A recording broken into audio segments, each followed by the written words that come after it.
let's just say I went into day one with a mixture of, like, let's just say excitement and trepidation. Excited because I'd been anticipating this trip for months, and I was ready to learn and test some new skills. And uh, effectively, and I've said this before in other shows, I like being the white belt. So, walking onto the sort of the mat of scoped carbine and PRS-1, I was ready to kind of be the newbie and the learner.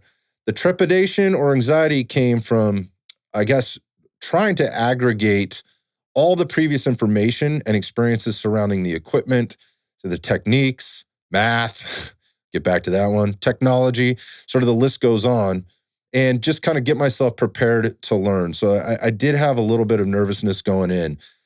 Um, I had a high level of conscious incompetence, right? I knew there was a lot of things I did not know. I was okay with that. And I did assume that I would be, drinking from the proverbial fire hose at various stages and points throughout the process. And I was not wrong about that. But very quickly, as we started the day, Joe got into introductions. He was assessing his audience for the weekend and basically setting the tone. Joe's great in front of groups of people. I think first off, he really enjoys doing that. You can tell that, but I think his history and previous job descriptions provided him a lot of opportunity to hone some skills there. So from basically the basic intros, we jumped right into the meat and potatoes. We got into equipment and tool requirements, including the rationale and explanation for different things. Obviously, we're talking about rifles, we're talking about optics, we're talking about bipods, all kinds of different things. And he offered his pros and cons to each. There were plenty of times for questions and time to get clarification on certain things, even maybe debate a couple of things along the way. For someone that was new, this information was dense. I hadn't played in the world a whole lot, so there was a lot of things I was kind of hearing for the first time. It wasn't. It was again, I wasn't overwhelmed. I was just like, okay, I'm just trying to keep up a little bit here. And this was everything from, like I said, rifle platforms, optics, triggers, barrel lengths, bipods, tripods, furniture on your gun, and how all of it could and would play into the big picture, as well as more specifically our training application as we handled the weekend. All right, then you can, if you're going to one of these things, you should expect, and I would hope that you're going to get into the ballistics game. By far the thing I was most interested in and anxious about understanding. I must have watched 75 to 100 YouTube videos on this topic. And this is where you sort of insert that exploding head emoji. If you've ever done that, maybe you can relate, but to say the least, it's a lot for most people and especially for me.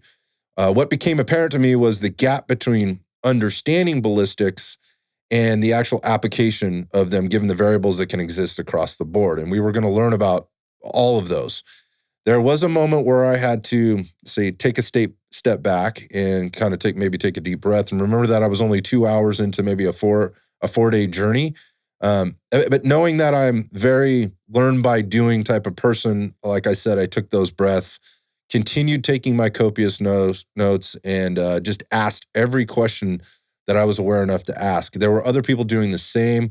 If you go to one of these things and you're just, hoping to kind of sit in the corner and kind of get through and put some rounds down range, I don't think this is the right environment for you. You should probably choose something else, if I'm being honest. This is very engaging and interactive as we were going through this stuff. Joe was doing a really good job drawing diagrams. We're using grease boards, using analogies and examples, and he definitely had some props up at the front for us. I think, as I again was asking my question later in the day and the weekend, I discovered I wasn't alone. There were most participants I think were feeling kind of the same. And we all commented on that fact as we sort of took our deep breaths together on our breaks and chatted through the morning. The classroom topics you'd expect to get covered in a course like this were covered in detail, and that's what I went for. So, like I said, you're going to get some practical examples, and this includes some of the nuanced pieces. Now, I'm a nuanced guy. I always like getting the meat and potatoes piece, but I always like, so what's the spices? What are the condiments that have been put on the side here to really enhance this or get a little bit different a flavor profile to what it is that we're doing. If you've listened to Bruiser or Joe before, you know he is all about the nuance. And with that, he's going to likely forget more of this stuff than most of us are ever going to learn.